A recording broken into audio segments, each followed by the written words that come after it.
Nagaan bakka jirtanitti isiniif haa ta'u jecha English tense kan jedhudha.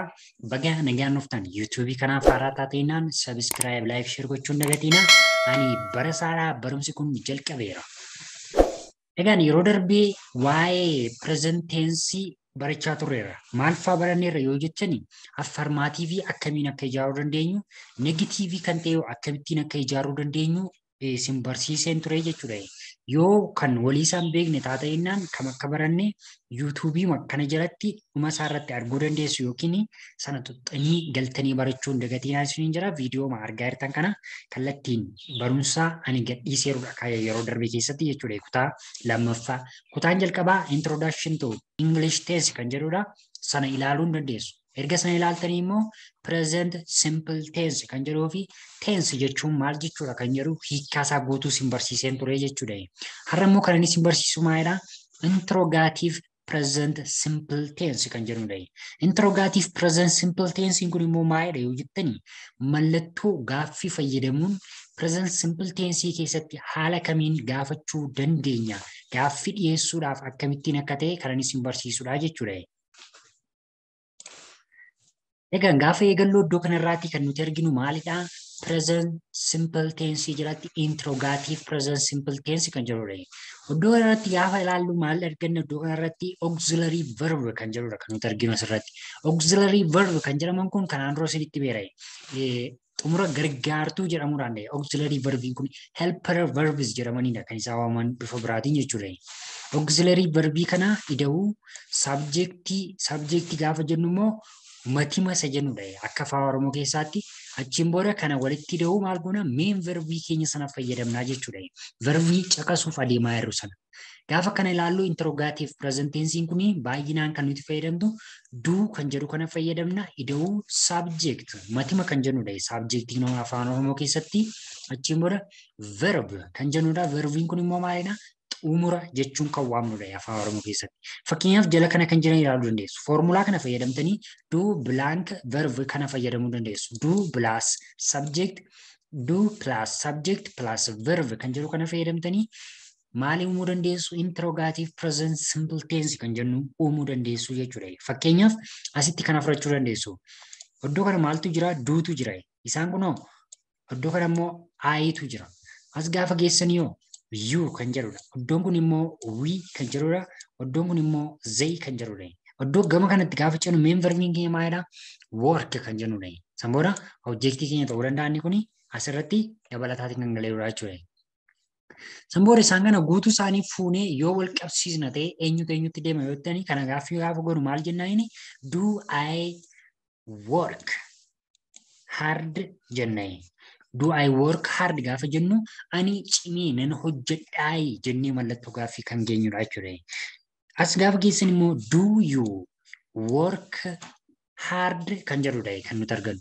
Do you work hard jechuun immoo cimtee ni hojjetta yookiin immoo yoo namoota baay'ate cimtanii ni hojjettu kan jedhu yookiin immoo yoo kabajaaf ta'e cimtanii ni hojjettu kan jennus akka Afaan Oromoo keessatti kan dubbannudha jechuudha. Kanaaf kana gaafa dubbistan maal jettu?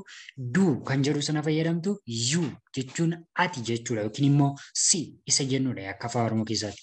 Work jechuun immoo dalaga hojii jechuudha. Hard jechuun cimaa jabaataa kan jennee waamudha jechuudha. Booda gaafa itti aansine ilaallu do we work hard kan jedhu kun immoo nuti cimnee ni hojjennaa kan jedhudha. Nuti cimnee ni hojjennaa kan jedhu do we work hard jennaanini. Kun maalidha? Interrogative present simple tense akkaataatti uumnudha jechuudha. Gaafa gajjalaa kanarra geenyu immoo they kan jedhudha kan nuti argannu. Zayin kun immoo maalidha yoo jettanii isaan kan jennudha. They gaafa jennu isaan jechuudha Afaan Oromoo keessatti. San booda do they work hard jennee gaafa haasofnu jechuudha. Do they work hard gaafa jennu maal jechuu keenyana? Isaan cimanii ni hojjetu jennee ka gaaffii gaafannuuni do they work hard jennaa jechuudha. If you are new for my YouTube channel, don't forget to subscribe for more interesting video tutorials. Isaan kanarratti dabarree gaafa ilaallu maal arginaa yoo jettanii kuni yeroo subjectiin keenya I, you, we, they ta'udha.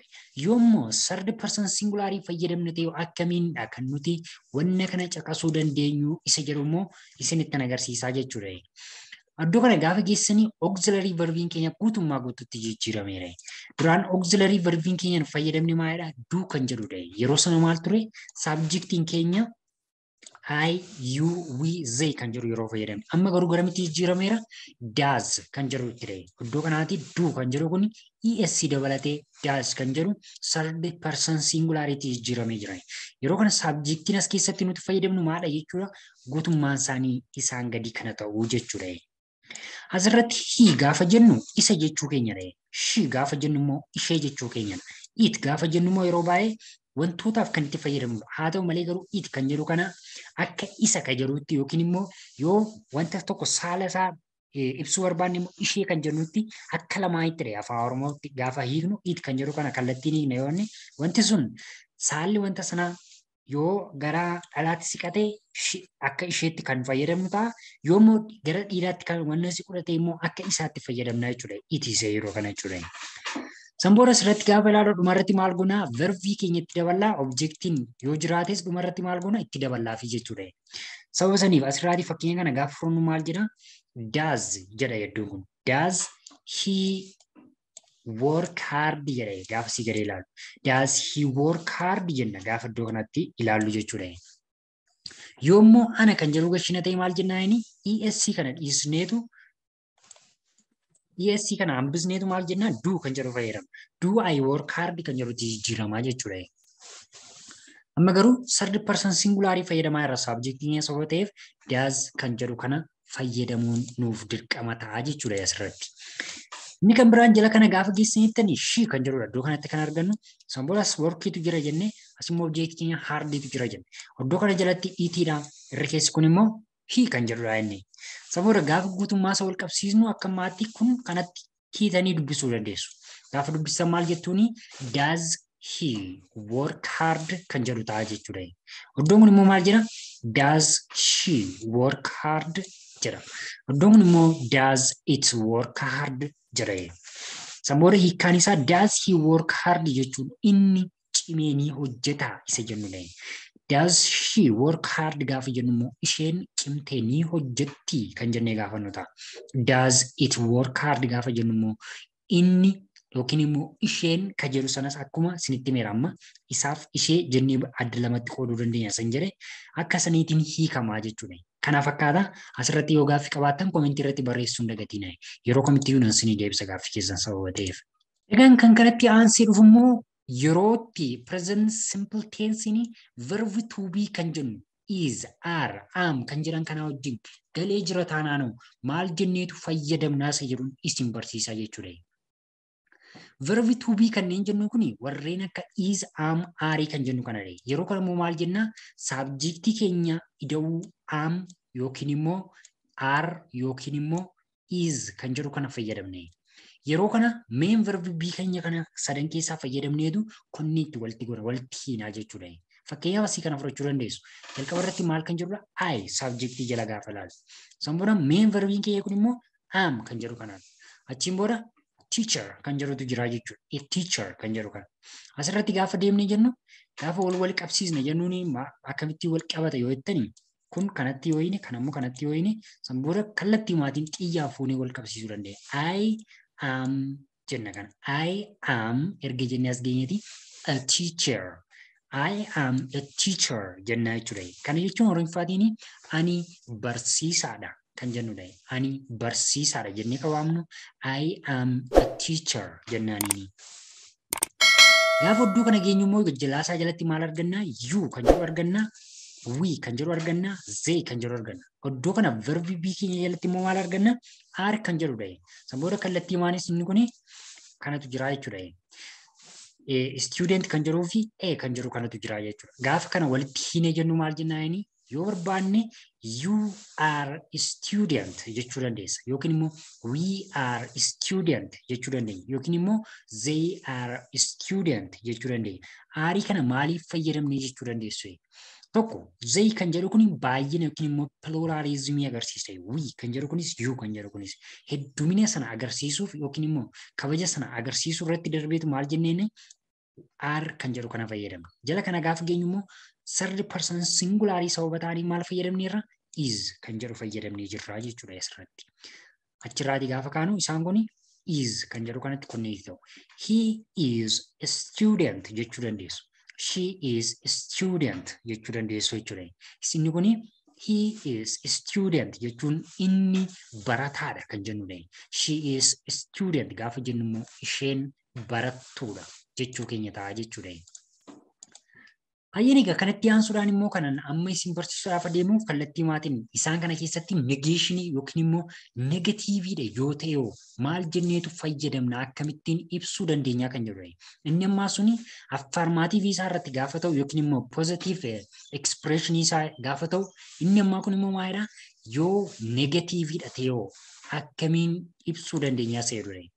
Subjectiin keenya kallattiidhaan jijjiiramne am are is kan jedhan kunis hin jijjiiramne garuu maal daballaa fi not kan jedhu negate goonanii negeeshinii itti taasisnaa jechuudha. San booda inni kun maal jedha jechuudha I am not jedha inni kun I am not a teacher jedha iddoo kana gaafa geessu. I am not a teacher jennaaniin kallattiidhaan gaafa wal qabsiinu maal jenna I am not a teacher jennaaniin kana jechuun maal jechuudha ani barsiisaa miti jechuudha.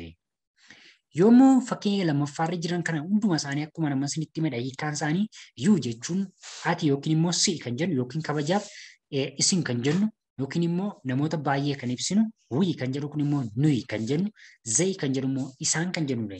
San booda iddoo kanatti aariidha kan nuti qabnu negeeshinii keenya itti daballaa san booda objektii itti xumuruu barbaanne sana xumurarra galchinaafi jechuudha. Asiiti kun maal jedha you are not a student. They are not student. They are a doctor jechuu dandeessu. Bifa kanaatiin barataa miti kan jedhu uumuu dandeenya jechuudha asirraati. You kan jedhu kun you are not student gaafa jennu isaan barataa miti yookiin immoo ati barataa miti kan jennudha. We are not student gaafa jennu immoo nuti barataa miti jennee kaasofnudha jechuudha. Iddoo kanarratti gaafa geenyu he or she kan jedhu kanarratti third person singulaarii kanarratti gaafa geenyu immoo easy fayyadamna. Akkuma kana nootti keenyatti daballaadhuma irratti objektii keenyaatiin hin gudunfinaa jechuudha barumsa kana. Sababa sanii maal goona he or she kan jedhu kana he is not student gaafa jennu inni barataa miti jechuudha. She is not student gaafa jennu moo jechuudha isheen barattuu miti jechuu keenya ta'a jechuudha. Isaan kun akkaataa kamiin negative formaatii isaadhaan immoo verbi be yookiin immoo verbi to be kana ibsuu dandeenya present simple tense keessatti kan jedhudha. Kan itti aansee dhufu immoo yoo gaaffii gaafanne ta'e interrogative isa akkamittiin verbi to be kana fayyadamnee kaa'uu dandeenya kan jedhudha. Yeroo kana verbi to be fayyadamnee gaafa kaa'uu barbaannu interrogative isa maal goona main verbiin keenya nu jiraata verbi to be keenya jalqaba irratti fiinna. Duraan subjectiin keenya negeeshinii keessattis affirmative keessattiif jalqaba irra ture subjectiin isa ishee kan jennu sun he she they we kan jennu jechuudha. Amma garuu sa'aatii kana maal ta'a jechuudha subjectiin keenya gidduudha kan inni oolu objectiin keenya dhumuma irratti bakka jiru turaa jechuudha. Sababa saniifi am are is kan jedhan kun jalqaba irra oolu yoo negative formaati isaa ta'e subjectii keenya booddeedha negatiiviin kan inni galu.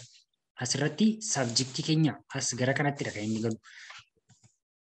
Kun subjectii keenya booddeedha kan inni galu. Subjectii keenya booddeedha kan inni galu kun. Subjectii keenya booddee immoo dhuma irratti maal dabala? Objectii keenyatti daballaa jechuudha. Bifa saniitiin gaafa siitii kan ilaallu maalidha? Am kan jedhu tas jira. San booda I kan jedhu kun subjectidha. Ana kan jennu jechuudha. San booda not negate gaafa goonu jechuudha. Asirratti yoo negate gochuu dhiisne kallattii humaanii affirmative isa yoo interrogative gochuu barbaanne maal jennaan? Am I a teacher jennaan. Am I a teacher jennee gaafannaan ani barsiisaadha kan jennudha. Am I not a teacher gaafa jennu immoo ani barsiisaa miti moo jechuu keenyadha. Am I a teacher gaafa jennu ani barsiisaadha kan jennu gaafa ta'u Am I not a teacher gaafa jennu immoo ani barsiisaa miti moo kan jennu ta'a jechuudha. Inni kuni negatiivii fi affirmaatiivaa takkumatti gaafa finnu jechuudha. Isaan kana kara kanatti hine. Yoommoo affirmaatiivii jaambu gochuu barbaanne kana irra utaalleetu maal goonaanii kana dhiisneetu jechuudha. Kallattiin kara kana ceenaa jechuudha. Sababa saniif am I a teacher gaafa jennu ani barsiisaadha kan jennu gaafa ta'u am I not a teacher gaafa geenyu immoo ani barsiisaa miti moo kan jennu ta'a jechuudha. Achiin booda gaafa iddoo kanarra geenyu R kan jedhu arganne. San booda U kan jedhu arganne. Achi not kan jedhu kana yoo negative gochuu barbaanne daballaa yoo gochuu barbaanne dhiisne immoo irra utaallee kallattiiwwan objectii keenyatti fufnaa jechuudha. San booda asirraatii gaafa kaanu are you not a student jedha kun. Are you not a student kan jedhu kun isin barataa miti moo yookiin immoo isin barattoota miti moo kan jennu gaafa ta'u yookiin immoo maal jechuudha nama dhuunfaaf yoo ta'e ati barataa miti moo kan jennudha. San booda immoo yoo negative formaati isaan kaa'uu barbaanne maal jennaani? Are you not a student kan jedhudha. Ati barataa miti moo jechuudha. Ati barataa miti moo jennee kan keenyu wii kana fayyadamuu hin dandeenya. Zee kana fayyadamuu hin dandeenya jechuudha. Guutummaa isaanii jechoota as keessa isin barsiisaa jiru hundumti isaanii jalqabaa kaasanii dhufan sababa ta'eef hiikkaan isaa sirriitti isinii gala jedhee abdiin qaba. Dhumarratti yoo sardi singular personii ta'e immoo maal fayyadamna isiniin jedhee is kan jedhu kana fayyadamne. Isiin kun immoo gaafa sirraatii bahu he kan jedhu kana dabalata. Achiin booda not kan jedhu kana galchuus galchuu dhiisuus dandeenya. San booda objektii keenya dhumarratti hafan itti daballaa jechuudha. Achiin booda gaafa isaan kana fuunee walitti dabalu is he student gaafa jennu asuma irraati jaambu goonuuf ni as geenyaa jechuudha. Yoommoo kallattii waan akka yerootti barreessina yookiin immoo fayyadamna ta'e is he not student gaafa jennu inni barataa miti moo kan jedhudha. Is he student gaafa jennu immoo inni barataadhaayi yookiin inni barataadha moo kan jennu ta'a jechuudha. Yaadi kun ifaadha jedhee abdiin qabaa. She kan jedhu kun immoo ishee kan jennudha afaan Oromoo keessatti. Ishee jennee kan nuti haasofna afaan Oromoo keessatti maayina Ingiliffaatiin she kan jedhu ta'a jechuudha. Ishee kan jennu. Sababa saniif bifa kanaan jechoota guutummaa isaanii maal akka fakkaatan eessaa garamitti akka deeman har'a waa'ee maaliin isin barsiise jechuudha. Akkaataa kamiin interrogative present simple tense uumamuu akka danda'u achiin booddee immoo interrogative present simple tense irra darbinee immoo verb to be yookiin immoo verb be kan jedhamu am, are, is kanneen jennu kana fayyadamnee akkamiin simple present tense uumuu dandeenya kan jedhudha. Erga isaaniin ilaalleeti immoo interrogative isa ilaalleerra, affirmative isa ilaalleerra, negation isa ilaalleerra jechuudha. Asirratti gaaffii qabdu taanaanii gaaffii na gaafachuu hin dandeessu. Viidiyoo kana har'aaf barumsa kana yoo gaggabaabsaa deeme wayya baay'isnaanis yeroo baay'ee fudhata sababa ta'eef kana fakkaatan isin jedha. Yoo gaaffii qabdu ta'inaan koomentii irratti naaf barreessaa. YouTube kanaaf haaraa ta'inaan immoo subscribe, like, share gochuun dagatina. Hiriyoonni keessa warreen kaan illee Ingiliffa barachuun kan itti rakkise gara YouTube kanaa dhufanii afaan dhagaan afaan hubataniin Ingiliffa haa baratan. Nagaan tura. Have a good time and see you guys. Bye bye. Take care.